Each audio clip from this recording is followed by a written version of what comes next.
구독, 좋아요, 알림 설정 부탁드려요. 모두 무료예요. 안녕하세요. 저는 올해 58세 김은주예요.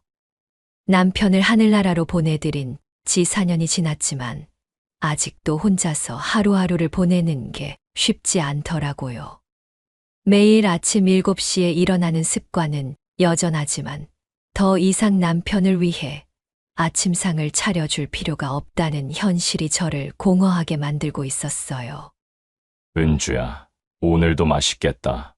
예전에는 남편이 식탁에 앉으며 말하던 그 목소리가 그리워요. 지금은 혼자 앉은 식탁에서 미지근한 미역국만 마시고 있답니다. 예전에는 아침 식사 시간이 하루의 시작을 알리는 소중한 시간이었는데 이제는 적막한 침묵만이 가득해요. 오전 10시쯤 되면 집안일을 시작해요. 빨래를 돌리고 바닥을 닦고 정리할 것도 별로 없는 집을 이리저리 치우면서 시간을 보내요. 하지만 혼자 사는 집이라 금방 끝나버려요. 그러면 또 다시 텅 빈 시간이 저를 기다리고 있어요. 점심시간이 되면 간단하게 라면이나 끓여 먹어요. 예전에는 남편과 함께 식사를 준비하고 이런저런 이야기를 나누며 먹었는데 지금은 혼자 후루룩 먹고 마는 거예요. 때로는 너무 조용해서 TV를 켜놓고 먹기도 하지만 그것조차 공허함을 달래주지는 못해요. 저녁 시간이 가장 힘들어요. 예전에는 남편이 퇴근해 오면 오늘 어땠어? 하며 서로의 하루를 나누었는데 지금은 혼자 저녁을 차려 먹고 설거지까지 혼자 해야 해요. 그러고 나면 할 일이 정말 없어요. TV 앞에 앉아 있지만 집중도 안 되고 책을 읽으려 해도 머리에 들어오지 않아요. 밤 9시가 넘으면 더욱 적막해져요. 이웃집에서는 가족들의 웃음소리나 대화 소리가 들려오는데 우리 집은 시계 소리만 똑딱 들릴 뿐이에요. 이런 고요함이 때로는 견디기 힘들 정도로 무거워요. 잠자리에 들 때가 가장 외로워요. 넓은 침대에 혼자 누워 천장을 바라보면 옆자리가 너무 차갑게 느껴져요. 남편과 함께 누워 자잘한 이야기를 나누던 그 시간들이 너무 그리워요. 지금은 그냥 이런 하루가 반복될 거라는 생각에 한숨만 나와요. 그런데 어느 수요일 오후였어요. 평소 알고 지내던 옆집 신영희 씨가 급하게 벨을 누르더라고요. 나가보니까 신영희 씨가 숨을 헐떡이며 서 있는 거예요. 은주야, 큰일 났어. 제주도 패키지 여행 예약했는데 갑자기 딸이 아파서 못 가게 됐어. 돈도 이미 다 냈고 혹시 내가 대신 가줄 수 있을까? 처음에는 깜짝 놀랐어요. 제주도라니요. 저는 남편과 신혼여행으로 한 번 가본 게 전부였는데 그것도 벌써 30년도 넘은 일이었거든요. 혼자 여행이라는 건 해본 적이 없었어요. 아니야, 영희야. 나 혼자 어떻게 여행을 가니? 그건 무리야. 저는 손을 저으며 거절했어요. 하지만 신영희 씨는 포기하지 않더라고요. 패키지 여행이라 다 알아서 해줘. 너 혼자가 아니라 다른 사람들도 많아. 일정도 다 짜여 있고 가이드도 있고. 은주야, 내가 언제까지 집에만 있을 거야? 한번 나가봐야 하지 않겠니? 신영희 씨 말을 들으니까 마음 한구석이 흔들렸어요. 정말 언제까지 이렇게 집에만 있을 수는 없는 노릇이었거든요. 4년 동안 집 밖으로는 마트나 병원 갈 때 말고는 거의 나가본 적이 없었으니까요. 3박 4일이야. 비행기표, 숙박, 식사 다 포함해서 70만 원. 내가 이미 계약금까지 냈으니까 너는 잔금만 내면 돼. 어떻게 해줄 거지? 그렇게 반강제로 제주도 패키지 여행에 참여하게 됐어요. 사실 무서웠어요. 낯선 사람들과 함께 여행을 간다는 게 말이에요. 하지만 한편으로는 기대되기도 했어요. 정말 오랜만에 뭔가 새로운 일이 생긴 거니까요. 출발 전날 밤, 저는 가방을 싸면서도 계속 고민했어요. 내가 정말 잘하는 건가? 혼자 가서 괜찮을까? 하지만 이미 엎질러진 물이었어요. 신영희 씨가 고마우면서도 원망스러웠지만 지금 생각해보면 그때 그 친구의 강권이 없었다면 지금의 행복한 일들은 없었을 거예요. 출발하는 날 아침 김포공항에 도착했을 때 제 마음은 정말 복잡했어요. 설렘과 불안감이 뒤섞인 기분이었거든요. 혼자서 이런 곳에 와본 게 언제인지 기억도 안 날 정도였으니까요. 공항 로비는 여행 가는 사람들로 북적북적했고 저는 그 사이에서 멀뚱멀뚱 서 있었어요. 여행사 가이드를 찾아서 체크인을 마치고 탑승구로 향했어요. 가이드분이 총 18명 패키지 여행이고 혼자 오신 분들도 몇 분 계세요. 편하게 여행 즐기시면 됩니다. 라고 말씀해 주시더라고요. 그 말을 듣고 나니까 조금은 마음이 편해졌어요. 저만 혼자 온 게 아니구나 싶어서요. 비행기에 탑승할 때가 가장 떨렸어요. 좌석 번호를 확인하고 제 자리를 찾아갔는데 창가 쪽 자리였더라고요. 가방을 머리 위 선반에 올리려고 하는데 무거워서 잘 안 되더라고요. 그때였어요. 도와드릴까요? 뒤에서 부드러운 남자 목소리가 들렸어요. 뒤돌아보니 키가 크고 인상이 좋은 남자분이 서 계시더라고요. 60세쯤 되어 보이는데 정말 신사적으로 생기신 분이었어요. 회색 재킷에 깔끔한 바지, 그리고 무엇보다 눈빛이 따뜻해 보였거든요. 아, 감사합니다. 저는 얼른 고개를 숙이며 인사했어요. 그분이 제 가방을 쉽게 들어서 선반에 올려주시더라고요. 괜찮습니다. 저도 바로 옆자리네요. 그분이 웃으시며 말씀하시는 거예요. 정말 우연이었어요. 제 옆자리가 바로 그분 자리였거든요. 좀 어색할 줄 알았는데 의외로 자연스럽게 인사를 나누게 되었어요. 안녕하세요. 저는 성준호라고 합니다. 그분이 먼저 자기소개를 해주셨어요. 김은주입니다. 처음 뵙겠습니다. 저도 정중하게 인사를 드렸죠. 비행기가 이륙하고 나서 자연스럽게 대화를 시작하게 되었어요. 처음에는 날씨 이야기, 제주도 여행 이야기 같은 가벼운 주제들이었는데 점점 더 깊은 이야기로 넘어갔어요. 혹시 패키지 여행 처음이세요? 준호 씨가 물어보시더라고요. 네, 맞아요. 사실 혼자 여행도 처음이에요. 친구가 급하게 부탁해서 대신 오게 된 거예요. 제가 솔직하게 대답했어요. 그러자 준호 씨가 놀란 표정을 지으시더라고요. 정말 우연이네요. 저도 같은 패키지예요. 18명 단체 중에 하나예요. 그 순간 정말 깜짝 놀랐어요. 이렇게 우연이 있을 수 있나 싶어서요. 같은 비행기를 타고 가는 것도 모자라서 같은 패키지 여행이라니. 어쩐지 인연 같은 게 느껴지더라고요. 저도 혼자 참여하는 거예요. 퇴직하고 나서 뭔가 새로운 걸 해보고 싶어서요. 준호 씨가 쑥스럽게 웃으시면서 말씀하시더라고요. 그제야 알았어요. 저처럼 혼자 여행을 떠난 분이었구나. 왠지 모르게 동질감이 느껴졌어요. 혼자라는 외로움을 아는 분이라는 생각이 들었거든요. 그럼 앞으로 3박 4일 동안 같이 다니는 거네요? 제가 물어봤더니 준호 씨가 환하게 웃으시더라고요. 그런 것 같네요. 잘 부탁드려요. 비행기 안에서 준호 씨와 이런저런 이야기를 나누다 보니까 시간이 정말 빨리 갔어요. 처음에는 낯선 분과 함께 앉아서 어색할 줄 알았는데 의외로 편했어요. 준호 씨는 정말 예의 바르고 신사적이셨거든요. 말씀도 차분하게 하시고 경청도 잘 해주시고요. 제주공항에 도착해서 내릴 때 준호 씨가 제 가방을 다시 내려주셨어요. 조심하세요. 라고 말씀하시면서요. 정말 세심한 분이었어요. 공항에서 나와서 단체 버스를 타는데 자연스럽게 준호 씨 옆자리에 앉게 되었어요. 가이드 분이 3박 4일 동안 즐거운 여행 되세요.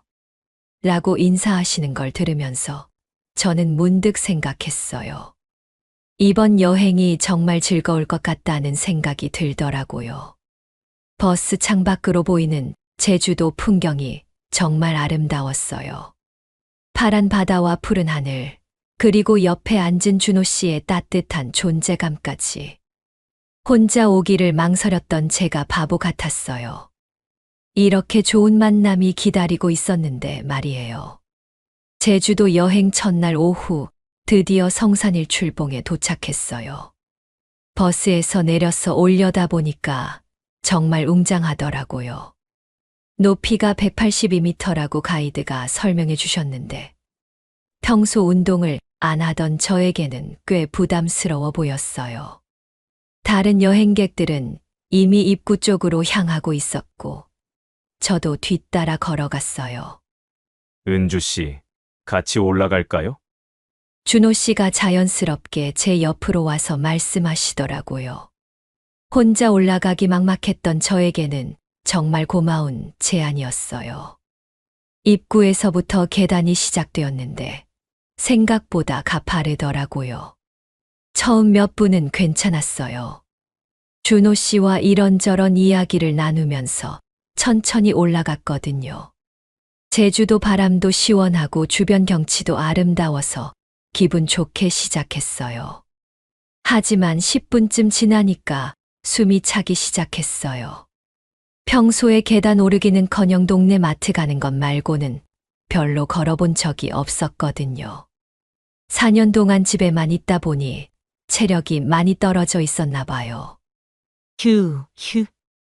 저도 모르게 숨소리가 거칠어지더라고요. 얼굴도 빨개지고 땀도 나기 시작했어요. 창피했어요. 준호 씨는 저보다 2살이나 더 많은데 멀쩡하신데 저만 이렇게 헐떡거리고 있으니까요. 준호 씨가 제 모습을 보시더니 걸음을 멈추셨어요. 은주 씨, 괜찮으세요? 많이 힘드시죠? 아니에요. 괜찮아요. 저는 괜찮은 척했지만 목소리가 떨리고 있었어요. 정말 힘들었거든요. 그런데 준호 씨가 정말 다정하게 말씀하시더라고요. 천천히 가요. 제가 맞춰드릴게요. 그 말을 들었을 때 가슴이 뭉클했어요. 남편이 살아계실 때도 이렇게 세심하게 배려해 주신 적이 있었나 싶을 정도였거든요. 대부분의 사람들은 자기 페이스대로 올라가는데 준호 씨는 정말 저에게 맞춰주시려고 하는 거예요. 정말 괜찮으세요? 제가 너무 늦게 가면 다른 분들한테 미안한데요.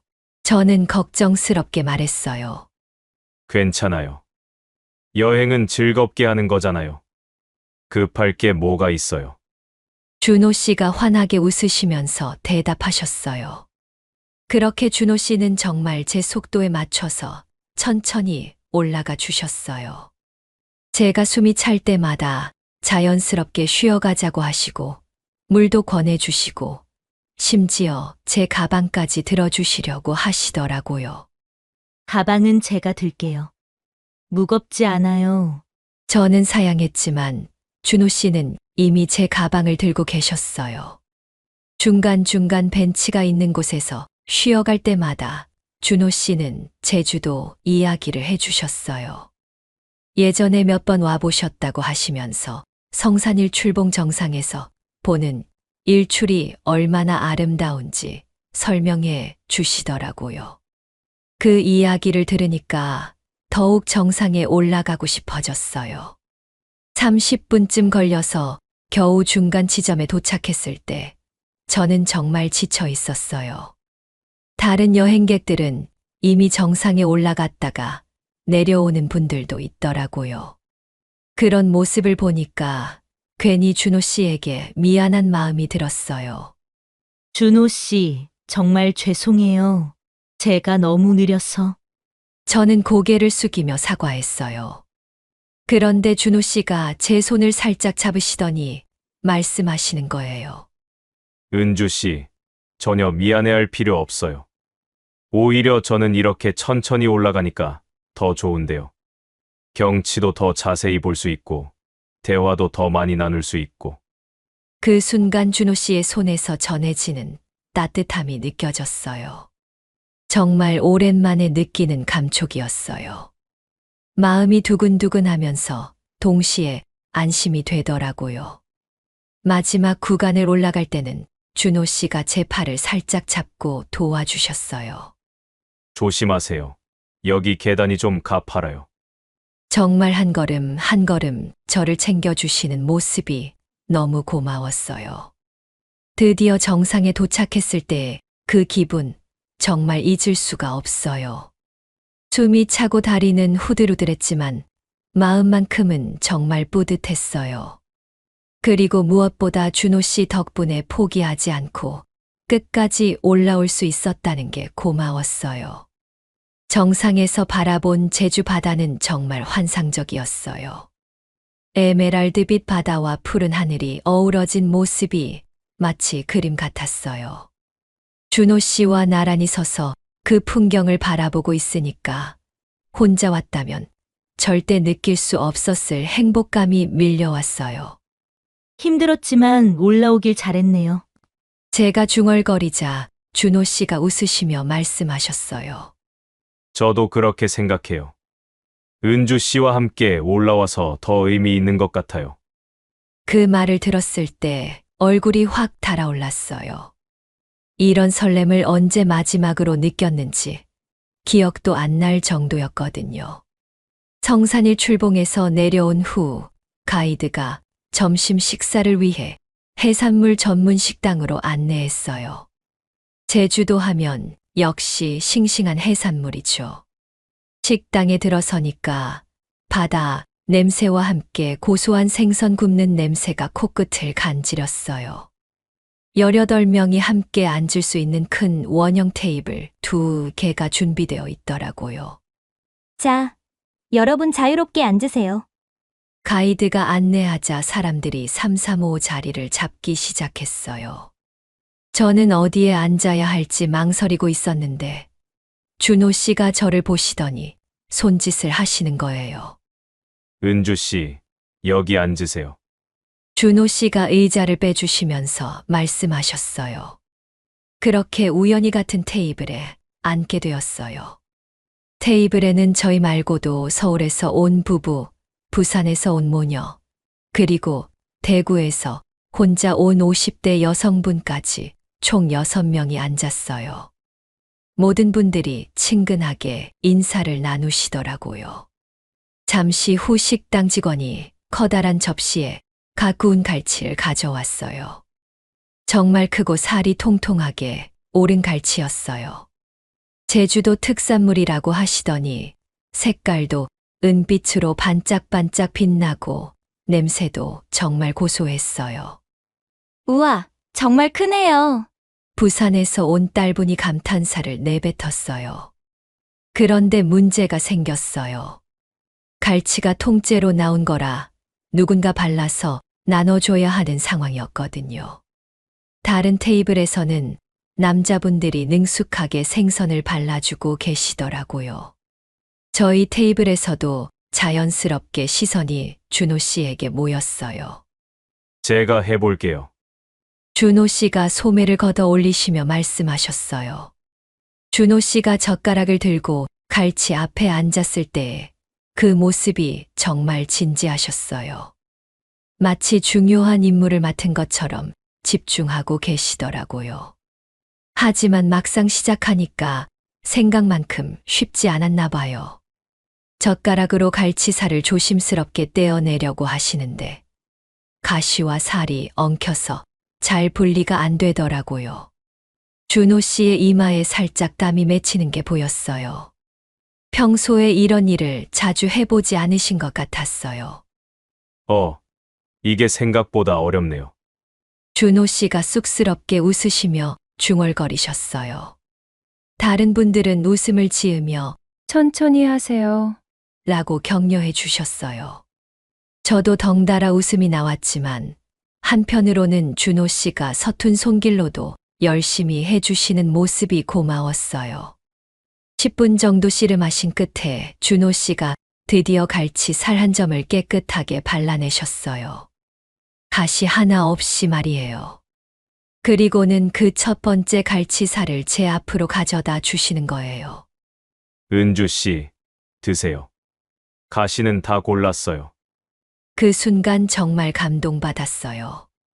18명 중에 그 누구도 아닌 저에게 첫 번째로 갈치를 발라서 주시다니.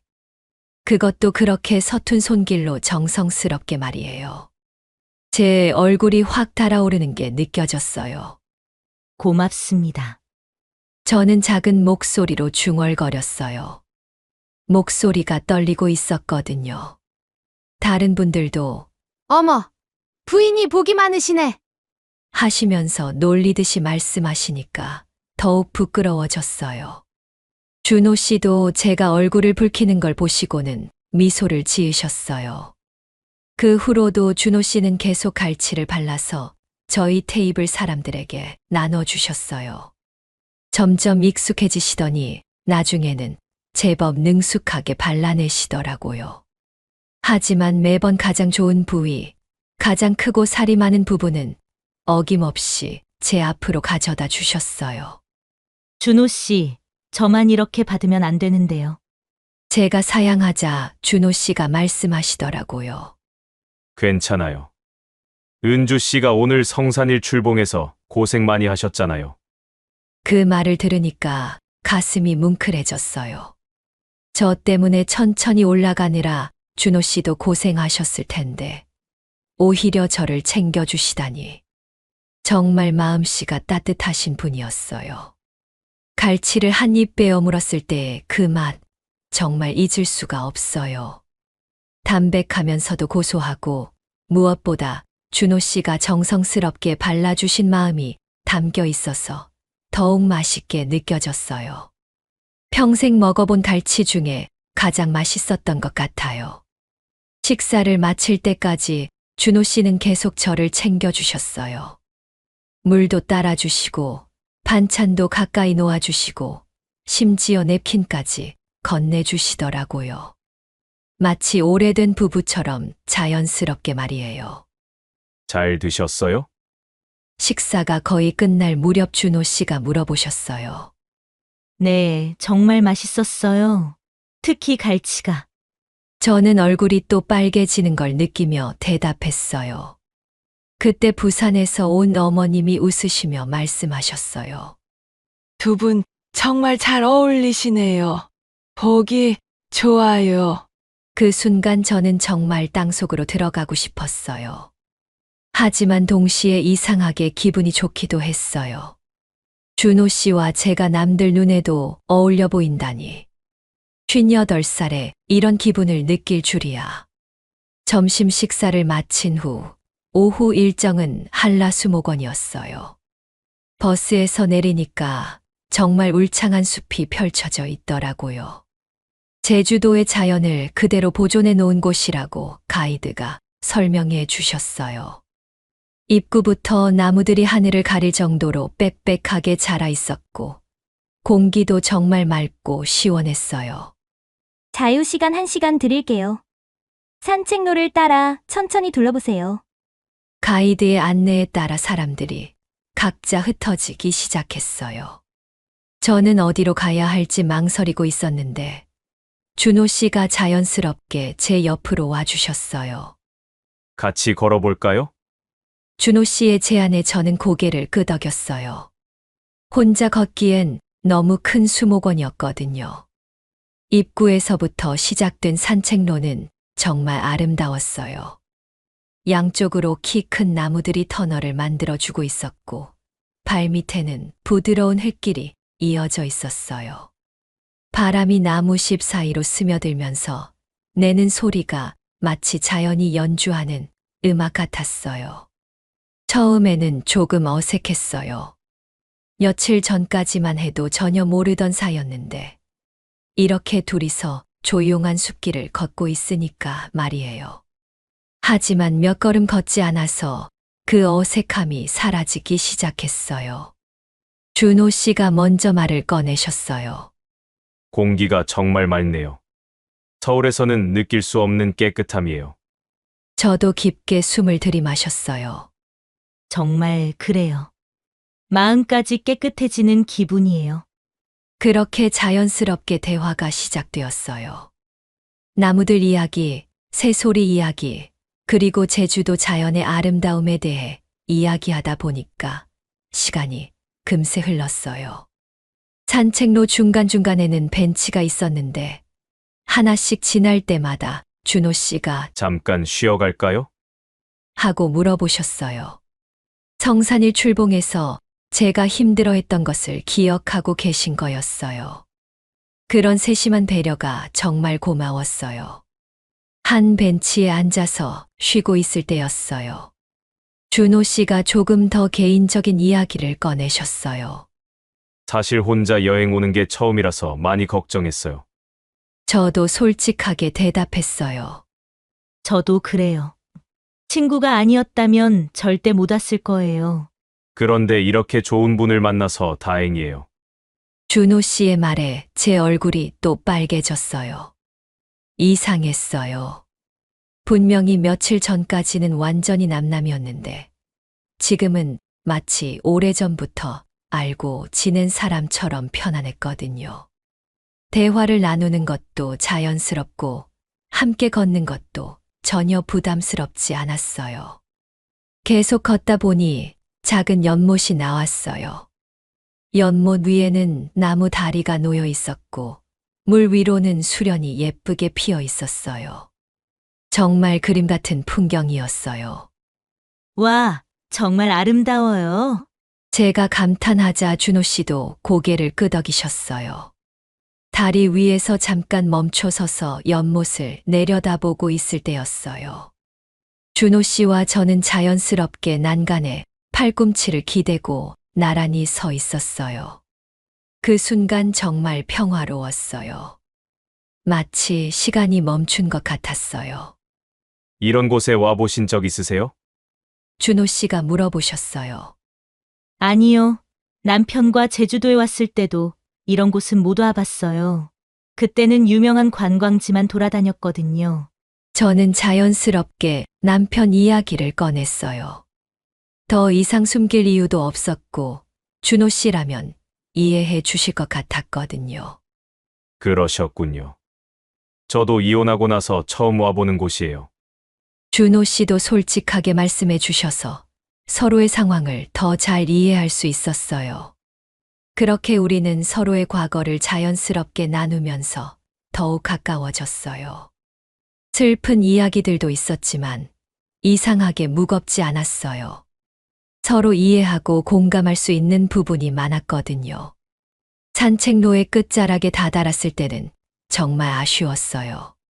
이렇게 편안한 시간이 끝나는 게 말이에요. 준호 씨도 비슷한 마음이신 것 같았어요. 발걸음이 점점 느려지고 있었거든요. 시간이 정말 빨리 갔네요. 제가 중얼거리자 준호 씨가 미소를 지으셨어요. 저도 그런 것 같아요. 정말 즐거웠어요. 그렇게 한라수목원에서의 산책이 끝났어요. 하지만 그 짧은 시간 동안 우리는 정말 많은 것을 나눴어요. 단순히 대화만이 아니라 마음까지 말이에요.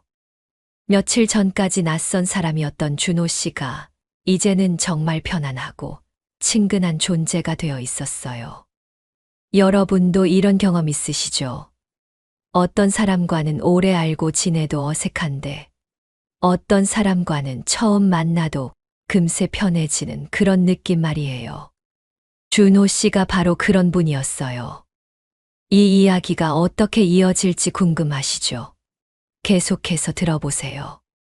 그리고 영상이 도움이 되셨다면 구독과 좋아요, 알림 설정 꼭 눌러주시고요. 댓글로 여러분의 생각도 들려주세요.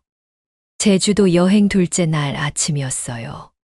전날 한라수목원에서 준호 씨와 나눈 따뜻한 시간 때문에 마음이 한결 가벼워진 상태였거든요. 아침 일찍 일어나서 창밖을 내다보니까 날씨도 정말 좋았어요. 파란 하늘에 구름 한 점 없는 맑은 날이었어요. 오늘은 어떤 즐거운 일들이 기다리고 있을까 하는 기대감으로 가슴이 설레었어요. 아침 식사를 마친 후 가이드가 오늘 일정을 소개해 주셨어요. 오전에는 제주 전통시장 구경, 오후에는 해변 산책이라고 하시더라고요.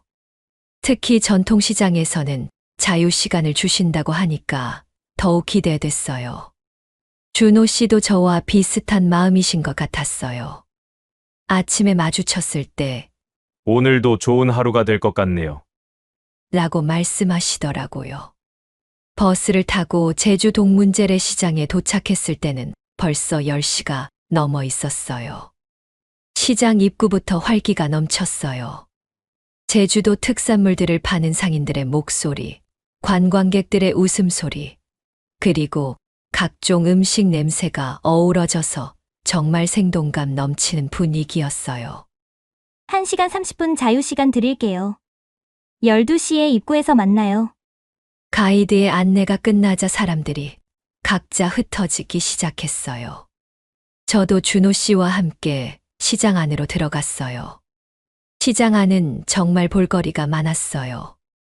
제주도에서만 볼 수 있는 특이한 과일들, 싱싱한 해산물들, 그리고 각종 기념품들까지. 준호 씨와 함께 하나하나 구경하면서 이런저런 이야기를 나누는 게 정말 즐거웠어요. 이건 뭘까요? 처음 보는 과일이네요.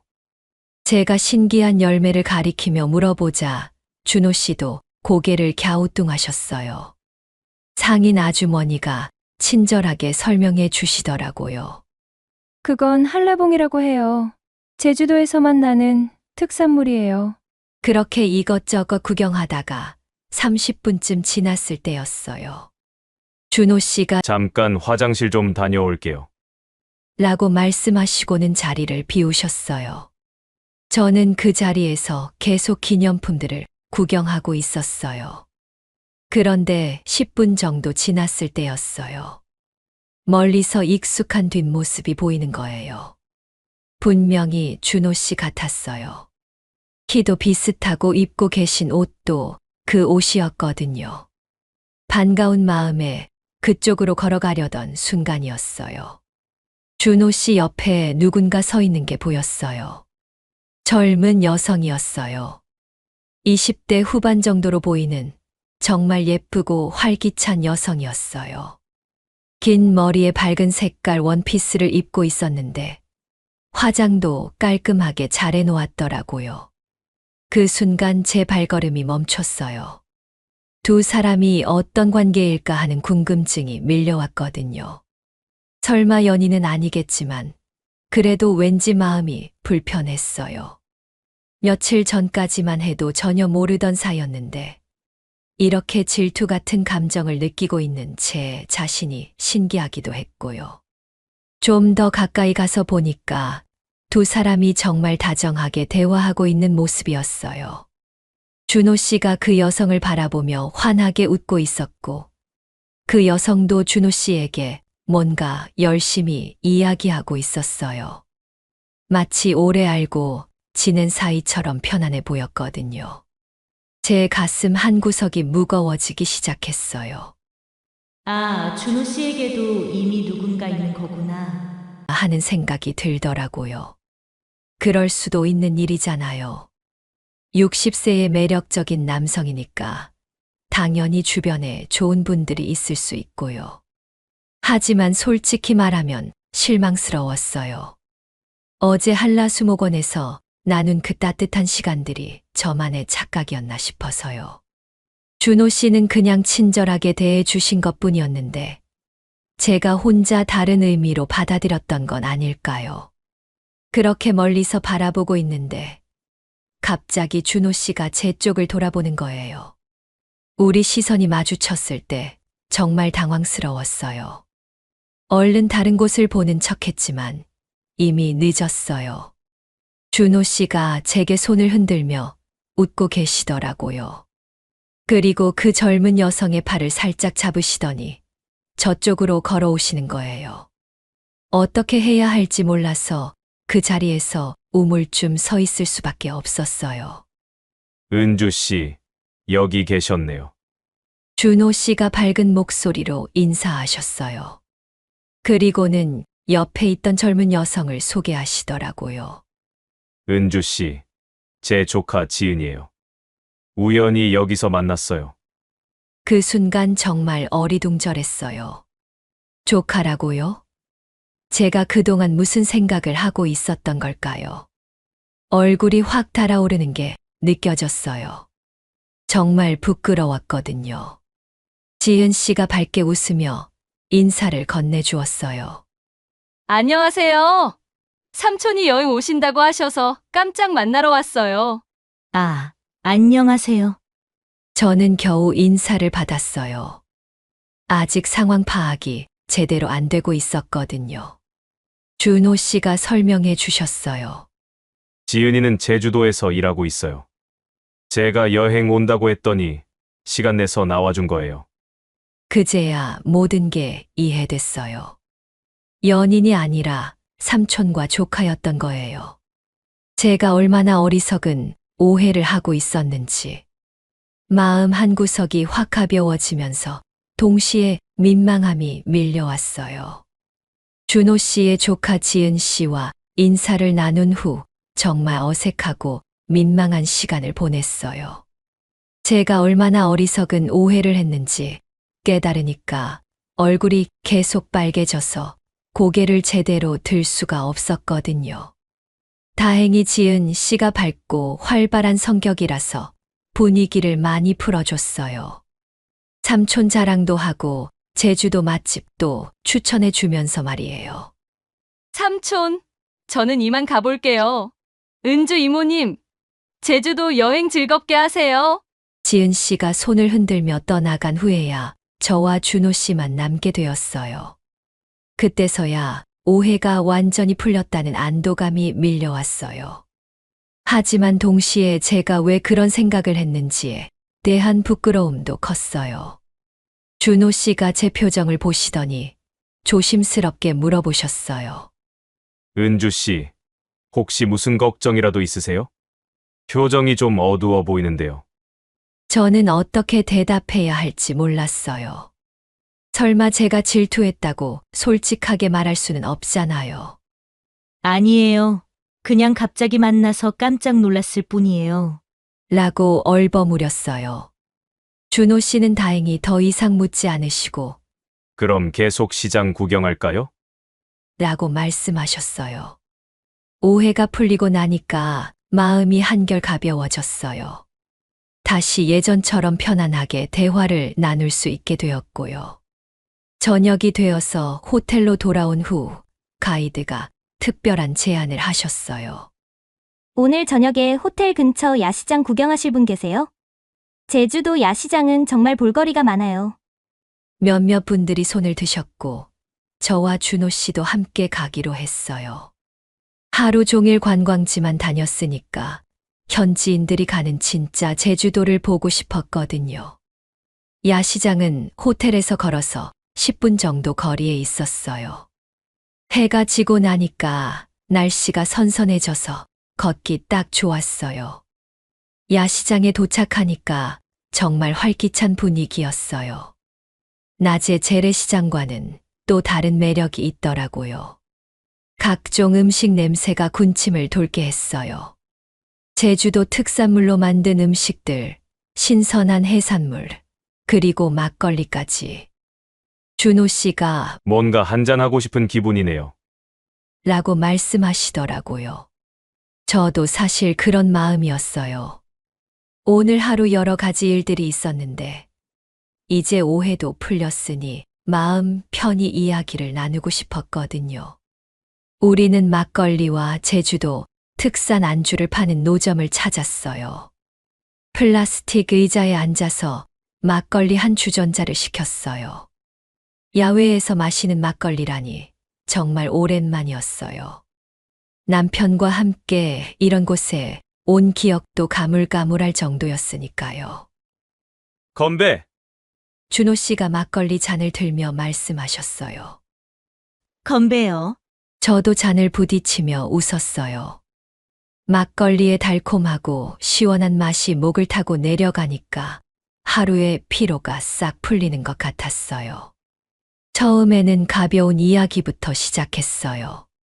오늘 하루 여행 소감, 제주도 음식 이야기, 내일 일정에 대한 기대감 같은 것들 말이에요.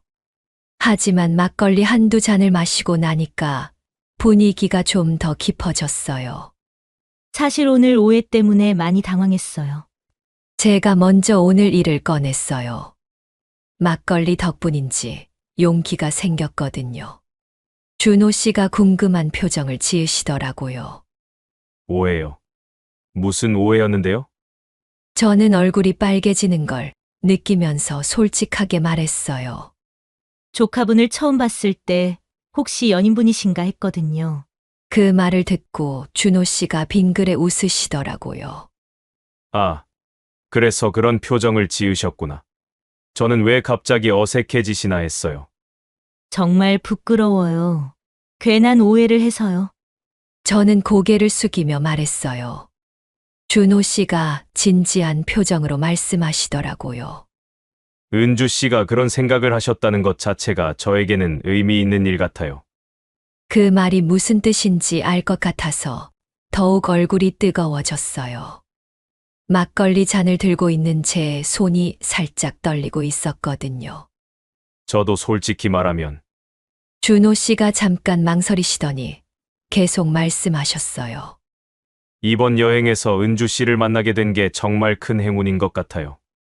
제 가슴이 두근두근 뛰기 시작했어요. 이런 대화를 나누게 될 줄은 꿈에도 몰랐거든요. 제주도 여행 셋째 날 아침, 날씨가 좀 흐렸어요. 어젯밤 야시장에서 준호 씨와 나눈 깊은 대화 때문에 마음이 복잡했거든요. 서로에게 특별한 감정이 있다는 걸 확인했지만 동시에 조심스럽기도 했어요. 58세와 60세에 새로운 사랑을 시작한다는 게 쉬운 일은 아니잖아요. 하지만 준호 씨와 함께 있으면 마음이 편안했고 그 자체만으로도 충분히 행복했어요. 오늘 일정은 제주도 서쪽 해안가 투어였어요. 협재해수욕장과 한림공원을 거쳐서 저녁에는 바닷가에서 일몰을 보는 프로그램이었어요. 아침에 버스에 탔을 때 준호 씨가 제 옆자리에 자연스럽게 앉으시더라고요. 이제는 정말 당연한 일처럼 느껴졌어요. 오늘 날씨가 좀 흐리네요. 준호 씨가 창밖을 보며 말씀하셨어요. 그러게요. 비가 올까봐 걱정이에요. 저도 걱정스럽게 대답했어요. 가이드도 오늘 오후에 소나기 가능성이 있으니까 우비 꼭 챙기세요. 라고 당부하시더라고요. 협재해수욕장에 도착했을 때는 아직 비가 내리지 않고 있었어요. 하지만 하늘이 점점 어두워지고 있어서 불안했어요. 해수욕장의 에메랄드빛 바다는 정말 아름다웠지만 먹구름이 몰려오는 모습이 보였거든요. 한림공원에서 약 1시간 정도 관람하고 나서 마지막 목적지인 해안 절벽으로 향했어요. 그곳에서 일몰을 보기로 했던 건데 날씨가 점점 나빠지고 있었어요. 바람도 세지고 있었고 공기 중에 습기가 가득했어요. 버스에서 내리자마자 빗방울이 떨어지기 시작했어요. 처음에는 몇 방울 정도였는데 금세 본격적인 비가 되더라고요. 게다가 바람까지 불어서 우산으로는 막을 수 없을 정도였어요. 우비 챙기신 분들 빨리 입으세요. 가이드가 소리쳤어요. 그런데 문제가 생겼어요. 여행사에서 준비한 우비가 부족했던 거예요. 18명 중에 15벌밖에 없었어요. 나이 드신 분들과 여성분들부터 우선 나눠드리다 보니까 저와 준호 씨, 그리고 젊은 남성분 한 분이 우비를 못 받게 되었어요. 죄송합니다. 우비가 부족해서요. 잠깐만 기다리시면 차에서 더 가져오겠습니다. 가이드가 황급히 말했어요. 하지만 비는 점점 더 세게 내리고 있었어요. 바람도 함께 불어서 정말 폭풍우나 다름없었어요. 우비 없이는 몇 분도 버틸 수 없을 정도였거든요. 그때였어요. 준호 씨가 자신이 받은 우비를 벗으시더니 제게 씌워 주시는 거예요.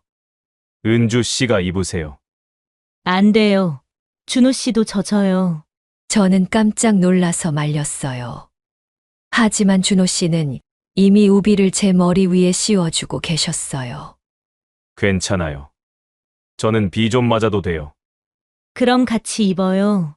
우비가 크니까 둘이 함께 들어갈 수 있을 것 같은데요. 제가 제안했어요. 준호 씨가 잠시 망설이시더니 그래도 될까요? 하고 물어보셨어요. 이런 상황인데 뭘 그러세요? 저는 우비 한쪽을 들어 올리며 준호 씨를 향해 손짓했어요. 그렇게 우리는 하나의 우비를 함께 써가며 해안 절벽 쪽으로 걸어갔어요. 정말 가까운 거리에 붙어서 걸어야 했는데 처음에는 어색했지만 곧 자연스러워졌어요. 준호 씨의 체온이 전해져 오면서 오히려 따뜻했어요. 조심하세요. 바닥이 미끄러워요. 준호 씨가 제 팔을 살짝 붙들어 주시면서 말씀하셨어요. 비바람이 정말 심했지만 이상하게도 무섭지 않았어요. 준호 씨와 함께 있으니까 오히려 모험 같은 기분이었거든요. 우비 안에서 서로를 바라보며 웃기도 하고 비에 젖지 않으려고 더 가까이 붙기도 하고요. 해안 절벽에 도착해서 잠깐 비를 피할 수 있는 정자에 들어갔을 때 준호 씨가 정말 의미 있는 말을 해주셨어요. 이럴 땐 함께라 다행이네요. 그 말을 들었을 때 가슴이 뭉클했어요. 정말 그랬거든요. 혼자였다면 이런 갑작스러운 비바람에 당황하고 힘들어했을 텐데 준호 씨와 함께 있으니까 오히려 특별한 경험이 된 거예요. 저도 그래요. 혼자였다면 정말 당황했을 거예요. 저도 진심으로 대답했어요. 우비를 벗어서 털고 있는데 준호 씨의 어깨 한쪽이 젖어 있는 게 보였어요. 제가 충분히 들어갈 수 있도록 우비를 기울여 주시느라 본인은 비를 맞으신 거였어요. 어머, 준호 씨 어깨가 다 젖었네요. 제가 걱정스럽게 말하자 준호 씨는 괜찮다며 웃으셨어요. 이 정도는 괜찮아요. 은주 씨가 안 젖은 게 다행이에요. 그 순간 정말 감동받았어요. 이런 세심한 배려를 언제 마지막으로 받아봤는지 기억도 안 날 정도였거든요. 준호 씨는 정말 마음씨가 따뜻한 분이셨어요. 비가 조금 약해진 틈에 다른 관광지들을 둘러보고 저녁 무렵에는 비가 완전히 그쳤어요.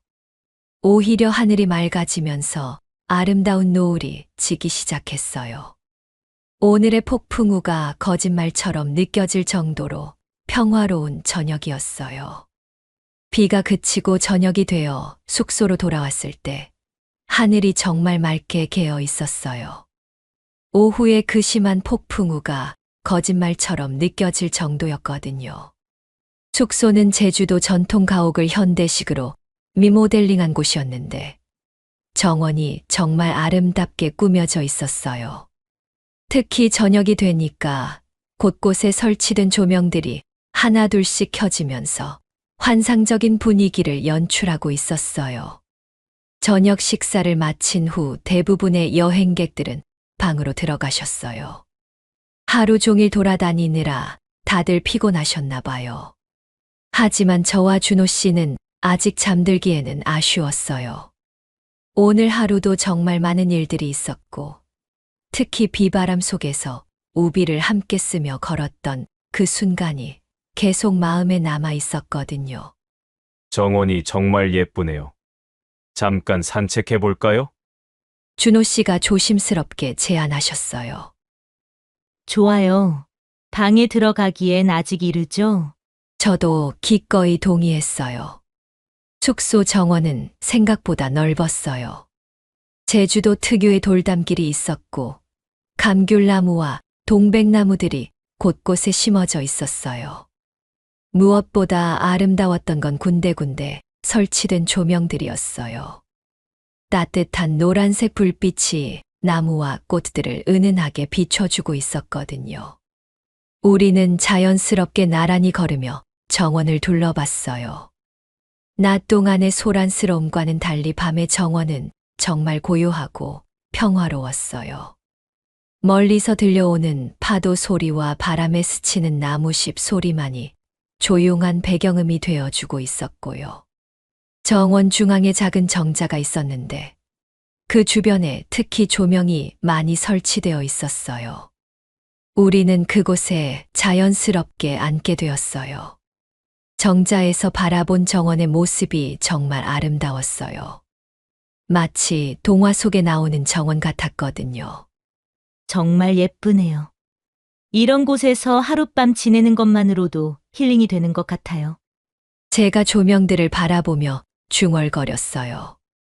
준호 씨도 고개를 끄덕이시며 저도 그래요. 서울에서는 볼 수 없는 풍경이죠. 라고 말씀하셨어요. 우리는 한동안 말없이 조명들을 바라봤어요. 각기 다른 높이에 설치된 조명들이 만들어내는 그림자들의 춤이 정말 신비로웠어요.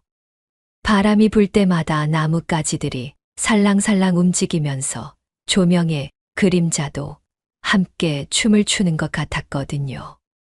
그때였어요. 준호 씨가 조용히 말씀하시더라고요. 은주 씨와 함께 이런 시간을 보낼 수 있어서 정말 행복해요. 그 말을 들었을 때 제 마음 깊은 곳이 따뜻해지는 걸 느꼈어요. 오랫동안 잊고 있었던 감정이었어요. 누군가 곁에 있다는 것만으로도 이렇게 안전하고 편안할 수 있다는 걸 말이에요. 저도 그래요. 저는 작은 목소리로 대답했어요. 목소리가 떨리고 있었거든요. 조명 불빛이 준호 씨의 얼굴을 부드럽게 비춰주고 있었어요. 따뜻한 미소를 지으시는 모습이 정말 다정해 보였어요. 그 순간 깨달았어요. 제가 정말로 준호 씨에게 특별한 감정을 느끼고 있다는 걸요. 58세가 되도록 이런 설렘을 다시 느낄 수 있을 줄은 몰랐어요. 마음이 두근두근 뛰고 얼굴이 뜨거워지고 손이 떨리는 그런 감정들. 20대의 남편을 만났을 때 이후로 처음 느끼는 감정이었어요. 이 조명들 정말 아름다워요. 제가 어색함을 달래려고 다시 조명 이야기를 꺼냈어요. 그러게요. 마치 별들이 내려와 있는 것 같네요.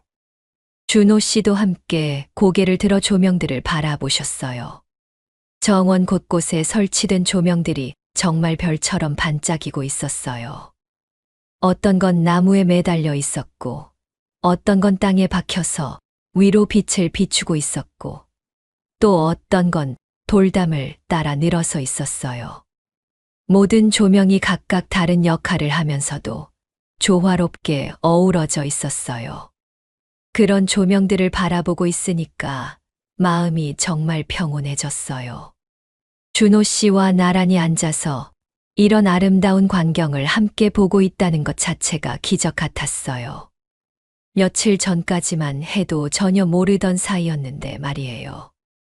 내일이면 벌써 마지막 날이네요. 준호 씨가 아쉬워하며 말씀하셨어요. 정말 시간이 빨리 갔어요. 이렇게 즐거운 여행은 처음인 것 같아요. 저도 솔직한 마음을 털어놨어요. 그 순간 준호 씨가 제 손을 살짝 잡으시더라고요. 깜짝 놀랐지만 손을 빼지 않았어요. 오히려 그 따뜻함이 좋았거든요.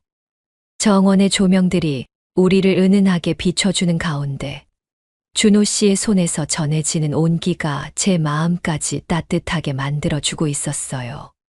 그날 밤 정원에서 보낸 시간은 정말 특별했어요. 조명 하나하나가 만들어내는 작은 기적들을 함께 바라보면서 저는 처음으로 깨달았어요. 준호 씨의 곁이 이렇게 따뜻하다는 걸요. 그리고 혼자가 아니라는 것이 얼마나 소중한지도 말이에요. 정원에서 아름다운 조명을 바라보며 준호 씨와 손을 잡고 있던 그 따뜻한 순간이 끝나고 우리는 천천히 숙소 건물 쪽으로 걸어갔어요. 밤 공기가 선선해서 걷기 딱 좋았고 정원 곳곳의 조명들이 길을 환하게 비춰주고 있었어요. 마음도 가벼웠고 발걸음도 경쾌했어요. 준호 씨와 이렇게 자연스럽게 손을 잡고 걸을 수 있다는 것 자체가 꿈만 같았거든요. 숙소 입구 쪽으로 가는 길에는 제주도 전통 석상인 도라르방들이 계단을 따라 늘어서 있었어요. 조명이 도라르방들을 비춰주니까 낮에 봤을 때와는 또 다른 신비로운 분위기였어요. 저는 그 모습이 신기해서 하나하나 자세히 보며 천천히 계단을 올라가고 있었어요. 도라르방이 밤에 보니까 더 멋있네요. 제가 준호 씨에게 말하며 뒤를 돌아봤어요. 그때였어요.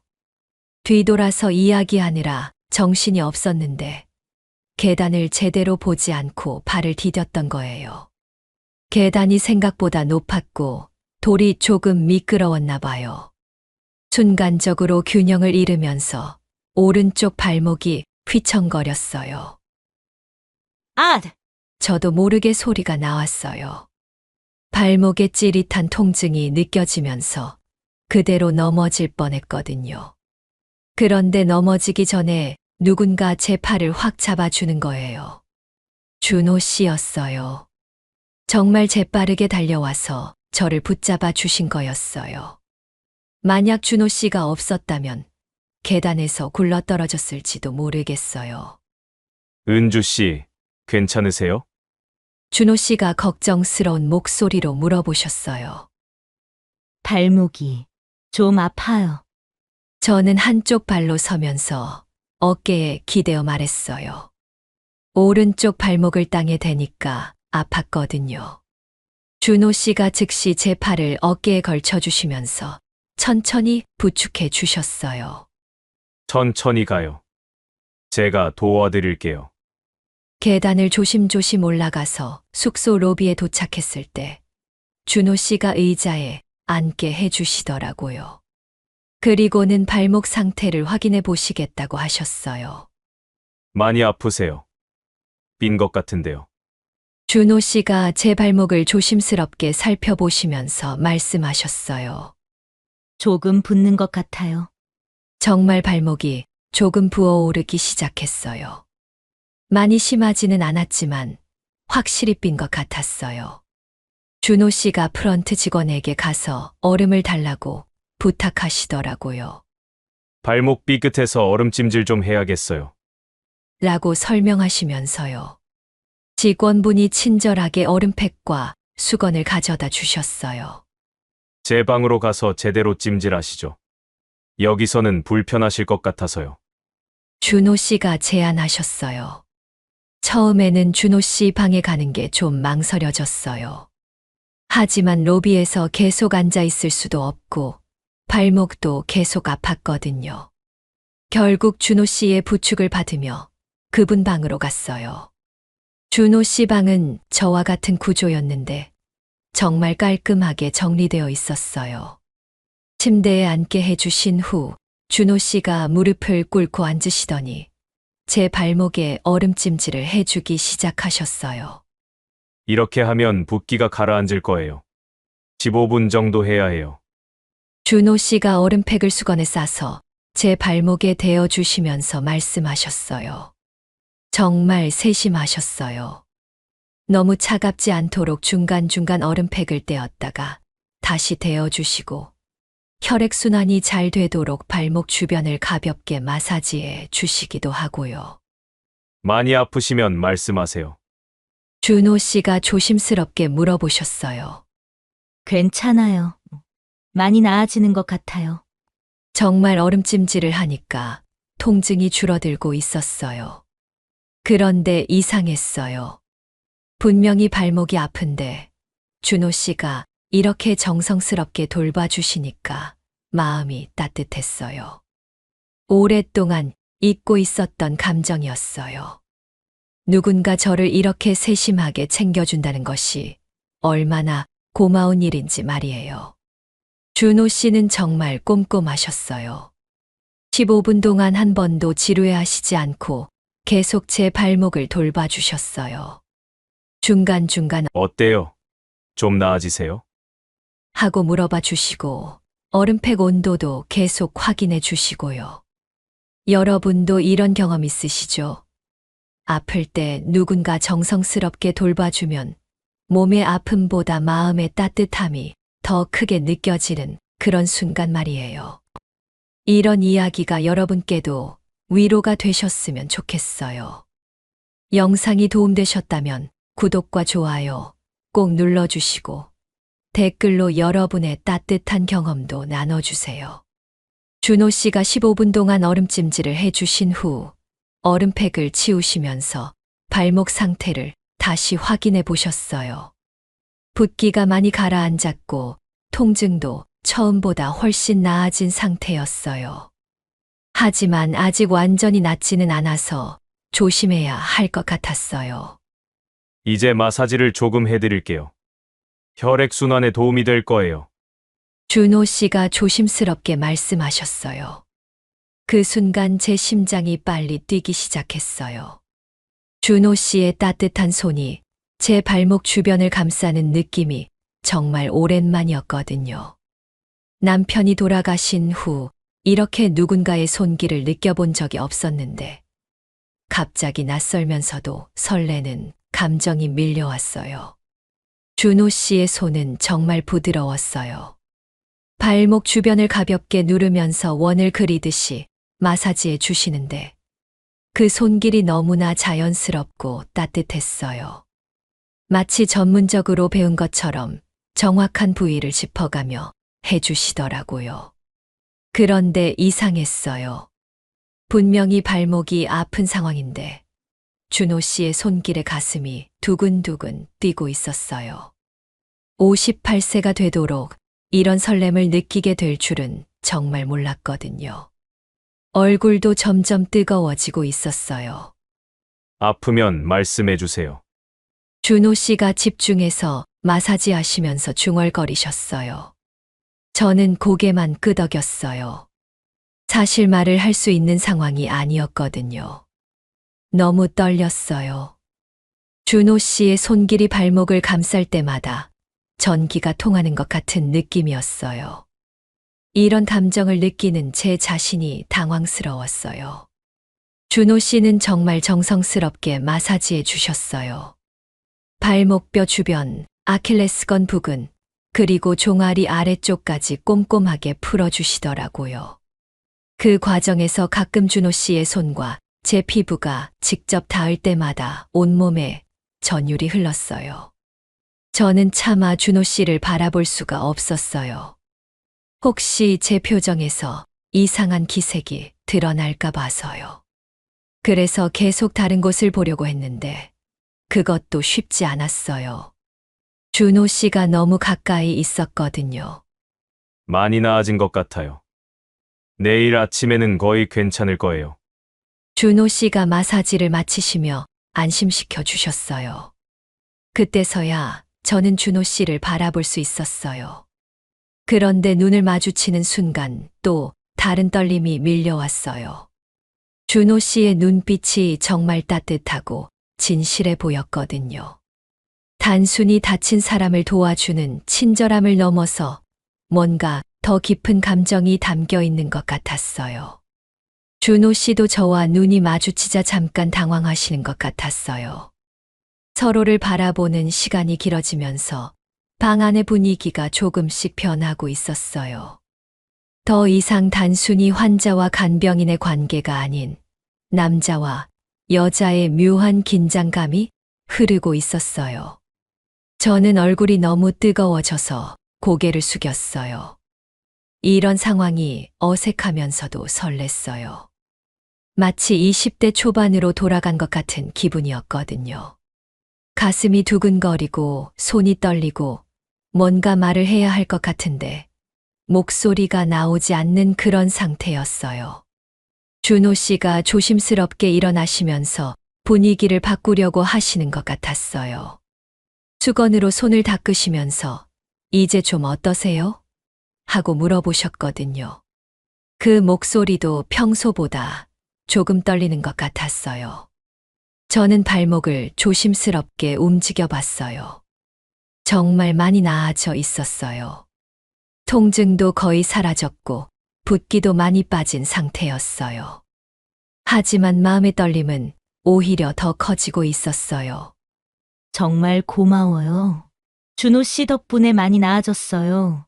저는 겨우 목소리를 내서 감사 인사를 드렸어요. 그 순간 우리 사이에 묘한 침묵이 흘렀어요. 둘 다 뭔가 말을 해야 할 것 같은데 정작 무슨 말을 해야 할지 모르는 상황이었어요. 방 안에는 시계 소리만 똑딱똑딱 들릴 뿐이었어요. 준호 씨의 손길이 제 발목을 감쌌던 그 순간의 느낌이 계속 머릿속에 맴돌았어요. 아프면서도 동시에 이렇게 설렐 수 있다는 게 신기했어요. 이런 복잡한 감정을 언제 마지막으로 느꼈는지 기억도 안 날 정도였거든요.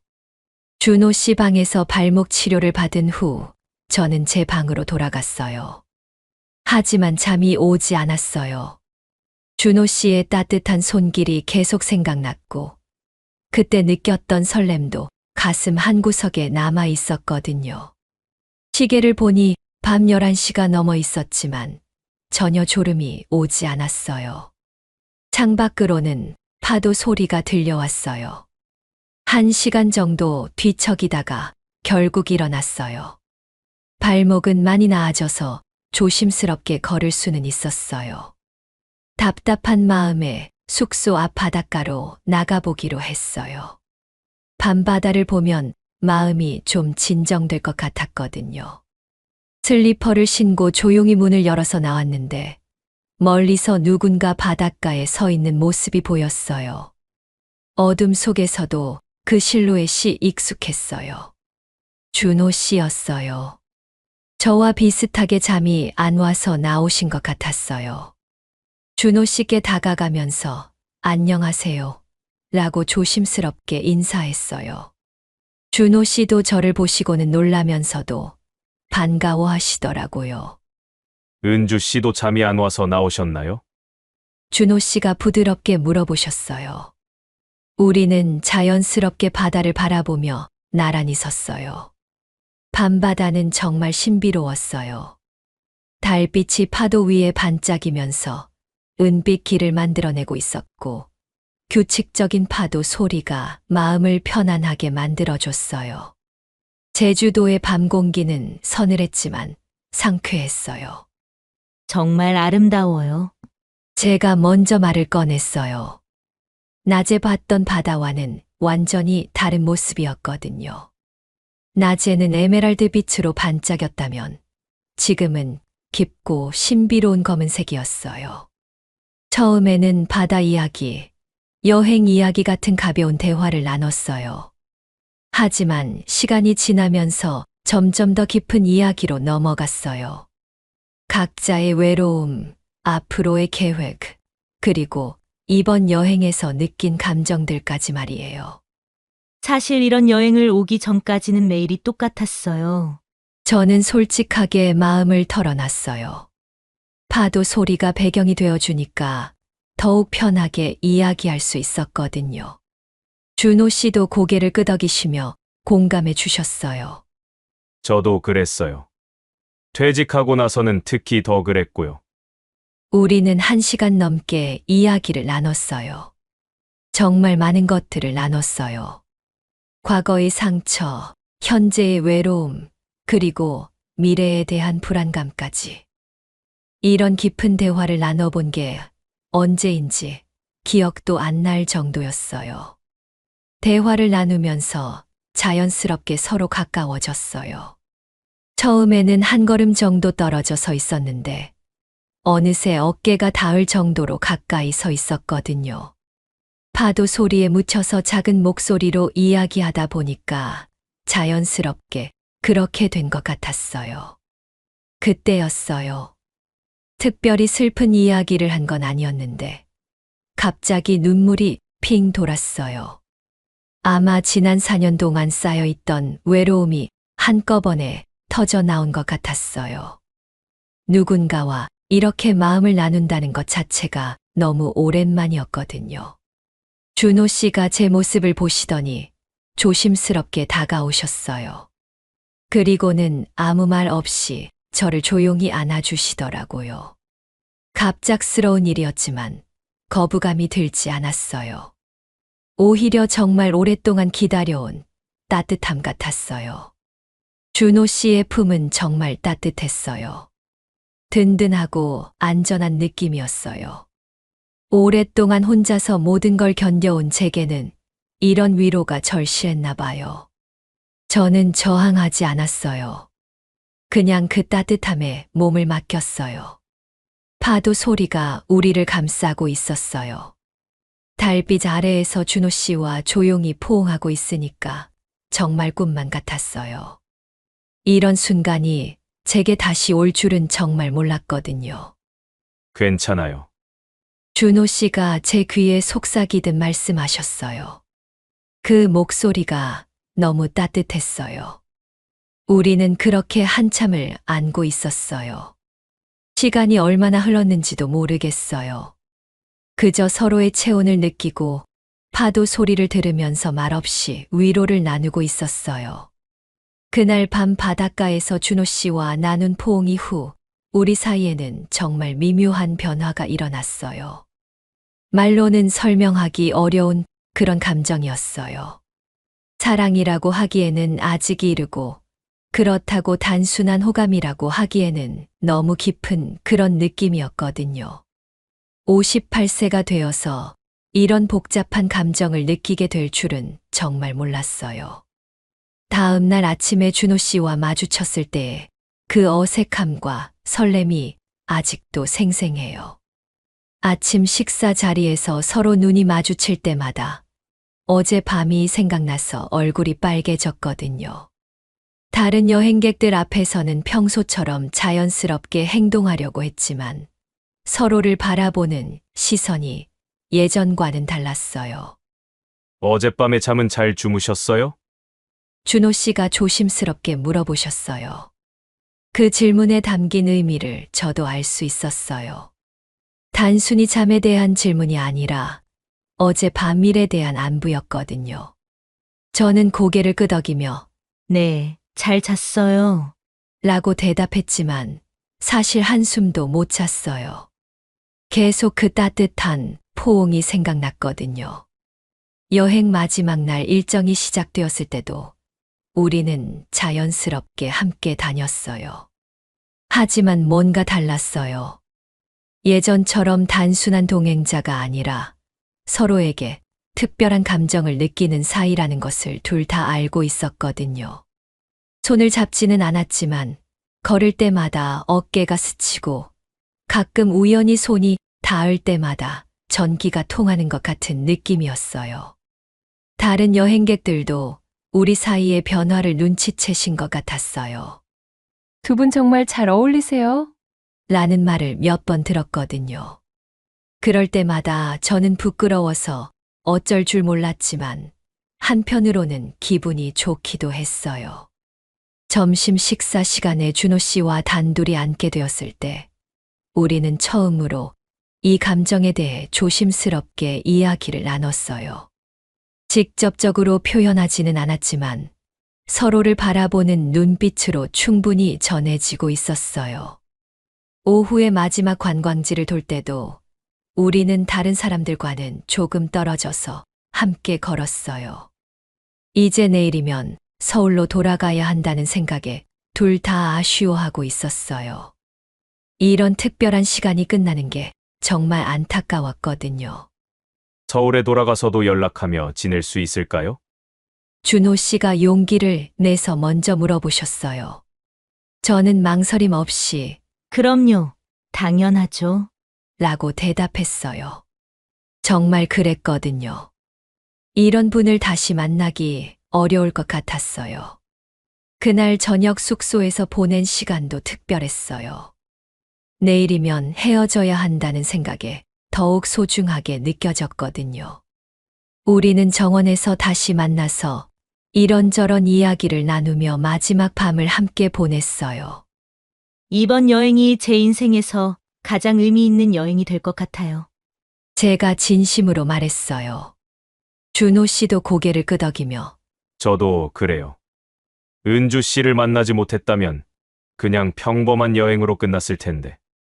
하고 대답해 주셨어요. 우리 사이에 흐르는 이 감정이 정확히 무엇인지는 아직 모르겠어요.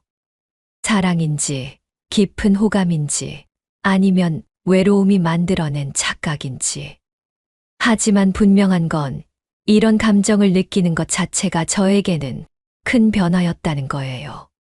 4년 동안 마음의 문을 닫고 살아왔는데 준호 씨를 만나면서 조금씩 열리기 시작한 것 같았어요. 다시 누군가를 신뢰할 수 있고 누군가와 감정을 나눌 수 있다는 희망이 생긴 거예요. 그날 밤 잠자리에 들면서도 내일에 대한 기대와 불안이 동시에 밀려왔어요. 서울로 돌아가면 이 감정이 지속될 수 있을까? 아니면 여행의 로맨스로 끝나버릴까? 여러 가지 생각이 머릿속을 복잡하게 만들었어요. 제주도 여행 마지막 날 오전, 체크아웃을 마치고 공항으로 향하는 버스에 오르기 전이었어요. 준호 씨와 저는 숙소 앞에서 다른 여행객들을 기다리고 있었는데, 그때 갑자기 제 휴대폰이 울렸어요. 화면을 보니까 아들 민수의 이름이 떠 있더라고요. 평소에 자주 연락하는 편이 아니라서 좀 의외였어요. 여보세요, 민수야? 전화를 받자마자 아들의 목소리가 평소보다 심각하게 들렸어요. 엄마, 지금 어디 계세요? 제주도 여행 중이시죠? 아들이 바로 본론으로 들어가더라고요. 저는 준호 씨를 의식해서 조금 떨어진 곳으로 이동해서 통화했어요. 응, 오늘 서울로 돌아가는 날이야. 왜 그러니? 그런데 아들이 정말 예상치 못한 말을 하는 거예요. 엄마, 혹시 거기서 누구 만나신 거 아니에요? 어제 영희 이모가 전화해서 이상한 얘기를 하시더라고요. 순간 가슴이 철렁했어요.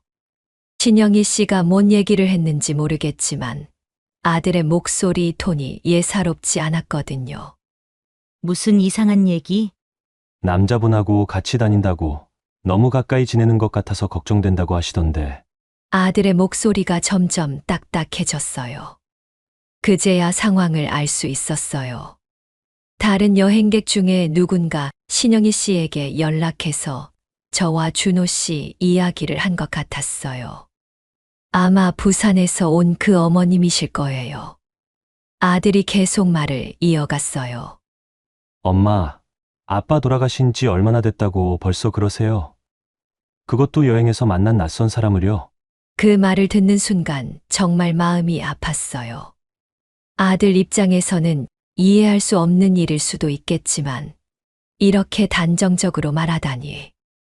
민수야, 그게 아니라. 낯선 사람 함부로 믿지 마세요, 엄마. 아들의 목소리가 더욱 단호해졌어요. 전화를 끊고 나니까 마음이 정말 복잡했어요. 지금까지 준호 씨와 함께 보낸 시간들이 주마등처럼 지나갔어요. 정말 행복했던 순간들이었는데 아들의 말 때문에 갑자기 모든 게 흔들리기 시작했어요. 준호 씨가 제 표정을 보시더니 걱정스럽게 다가오셨어요. 은주 씨, 무슨 일이세요? 표정이 안 좋아 보이는데요. 저는 어떻게 대답해야 할지 몰랐어요. 아들이 한 말을 그대로 전할 수도 없고 그렇다고 아무것도 아니라고 할 수도 없었거든요. 결국 가족한테서 온 전화였어요. 라고만 말했어요. 버스에서도 계속 아들의 말이 머릿속에서 맴돌았어요. 낯선 사람 함부로 믿지 마세요. 정말 준호 씨가 낯선 사람일까요? 며칠 전까지는 분명히 그랬죠. 하지만 지금은 어떤가요? 아직 잘 알지 못하는 사람인 건 맞지만 정말 나쁜 의도가 있는 사람 같지는 않았거든요. 하지만 아들의 걱정도 이해할 수 있었어요. 갑자기 연락도 없이 여행에서 남자분과 가깝게 지낸다고 하니까 당황스러웠을 거예요. 더군다나 아버지를 잃고 혼자 지내던 어머니가 갑자기 그런다면 걱정이 되는 게 당연하죠. 공항에 도착해서도 마음이 편하지 않았어요.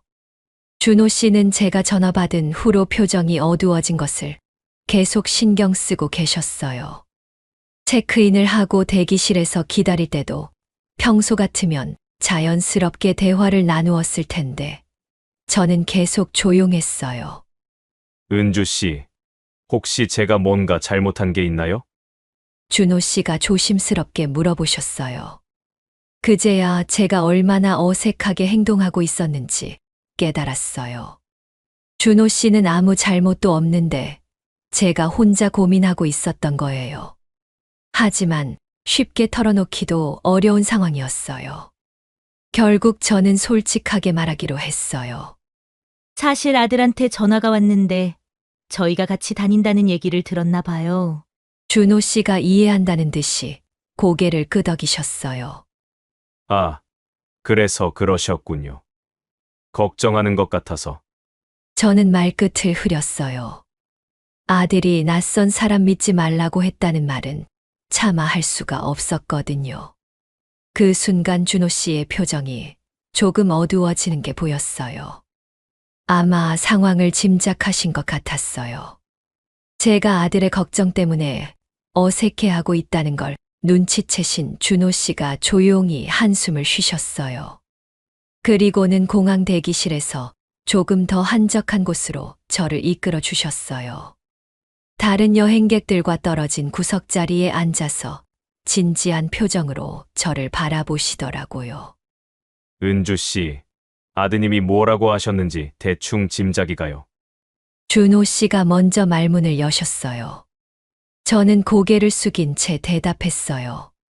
죄송해요. 아이가 걱정을 많이 해서요.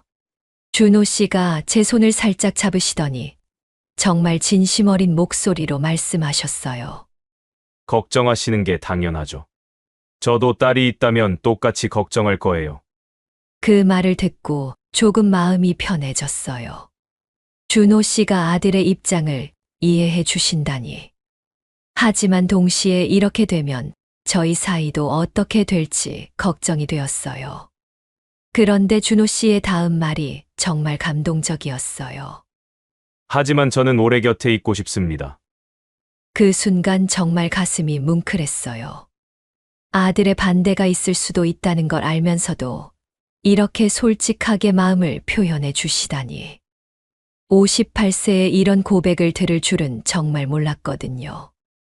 아드님께서 저를 만나보시면 마음이 바뀔 수도 있어요. 저는 정말 진심이에요. 준호 씨가 제 눈을 똑바로 바라보며 말씀하셨어요. 저도 준호 씨의 진심을 믿을 수 있었어요. 며칠 동안 함께 보낸 시간들을 생각해 보니 정말 진실한 분이라는 걸 알 수 있었거든요. 갈치를 발라주시던 서툰 손길, 비 올 때 우비를 씌워주시던 배려, 발목을 다쳤을 때 정성스럽게 돌봐주시던 모습들. 모든 게 진심에서 우러나온 행동들이었어요.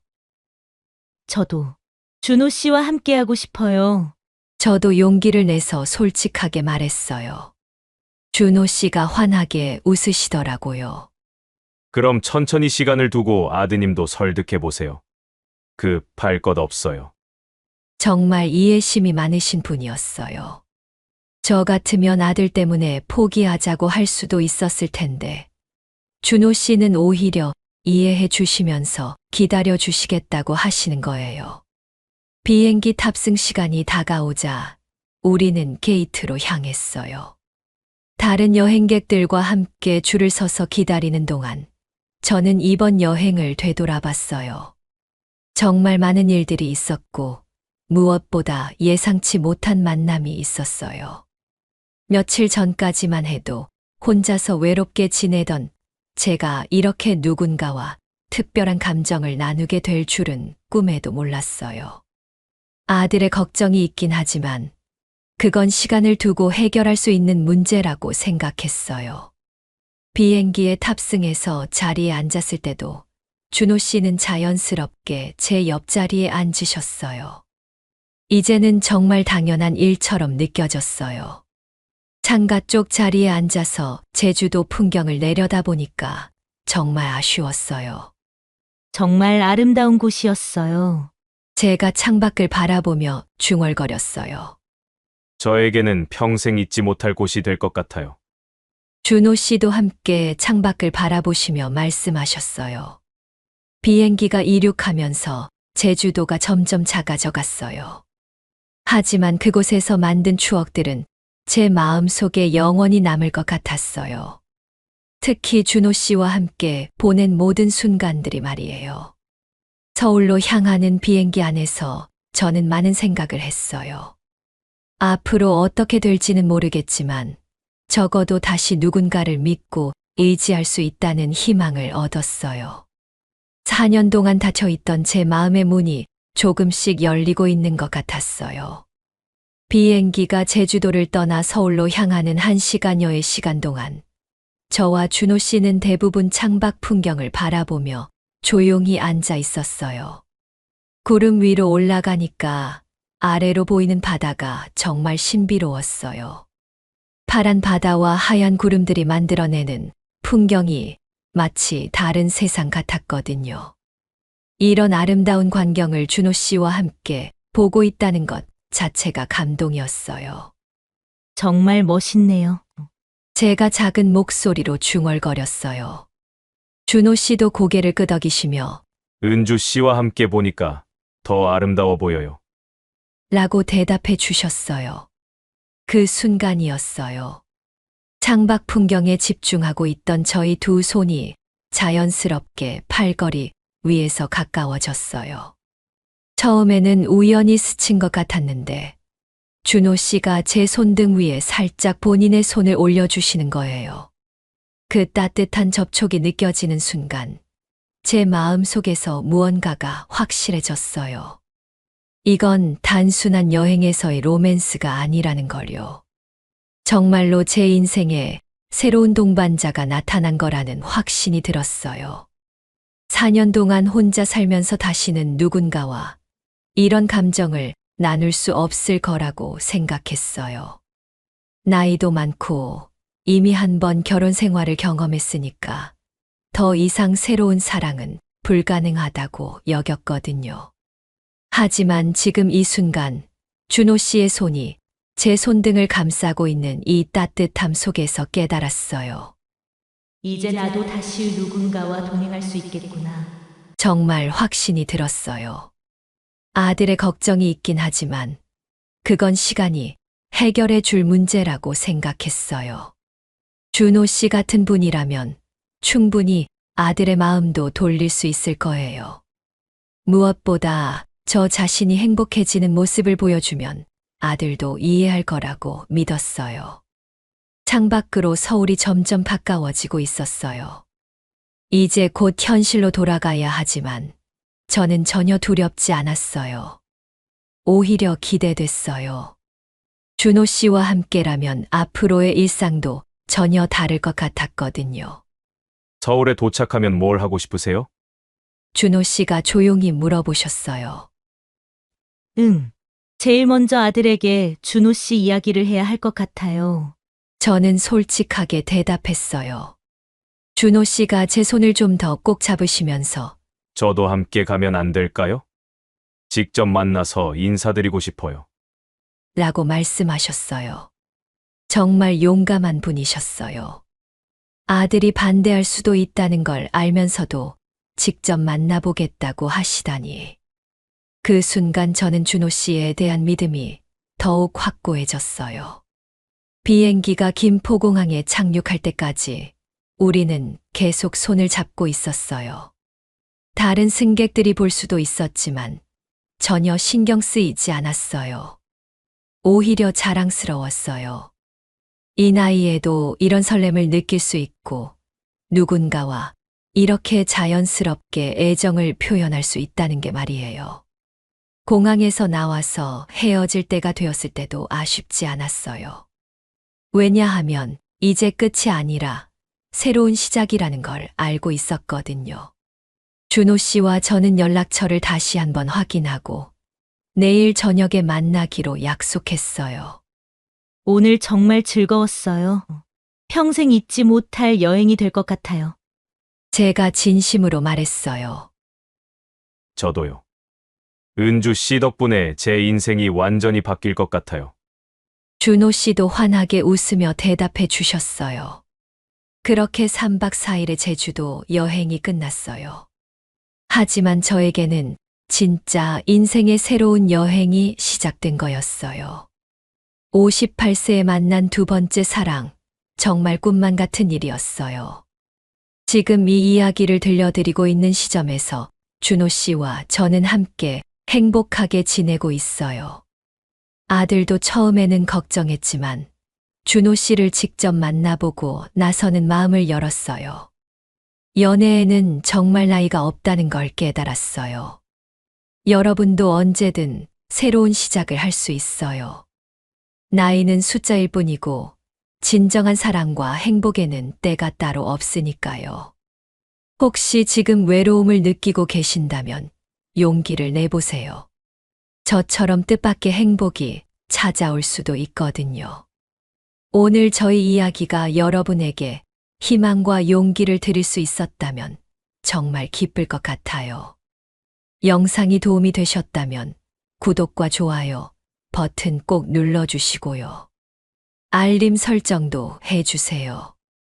댓글로 여러분의 사연이나 응원의 메시지도 남겨주시면 정말 감사하겠어요. 모든 분들이 저처럼 행복한 사랑을 만나시길 진심으로 바라요.